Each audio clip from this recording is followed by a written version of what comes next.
This week we read the portion Metzora, which usually, most years, is combined with last week's portion Tazria. And as I alluded to this past Shabbat in my remarks, most of the time it's a good thing that Tazria and Metzora are together, because if we look at these portions in the context of the entire Torah, we understand that there's something very, very different about these portions than the rest of the Torah. We picture and imagine that the Torah is supposed to be about teaching us how to find our way and navigate our lives in this world. What we are supposed to do to be good people, and how can we find God in the world, and how can we connect to God as much as possible. That's what we would imagine the most sacred text of our tradition to be discussing and teaching us.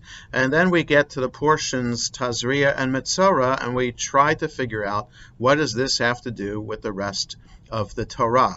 These, in the context of Leviticus, which is a book about a manual for how the Kohanim, the priests, are supposed to conduct the service in the sanctuary, and what the sacrifices are to be brought, and how one should be pure, then we can understand that these portions which describe these unusual rashes on our bodies, things that flow from our body, and unusual other things like that related to our physical being, might affect how we can approach the temple. And on first blush, these portions seem to be highlighting people who are different and how they need to be isolated from the rest of the community. And only when they look normal again can they be part of the community. And so I'd like to suggest that perhaps what the Torah is teaching us is quite the opposite. That it might have been common in the time of the Torah, in a time of unsanitary conditions, of infections and viruses and things like that, that people did look like that and did have rashes. And people might have been afraid to come into contact with those people who looked different. And what the Torah is teaching us is even the people who look different are God's creatures as well, and they have just as much a right to become pure and to approach the altar as well. And so what the portions Tazria and Metzora then become are a metaphor for how we are supposed to approach people who look different from us.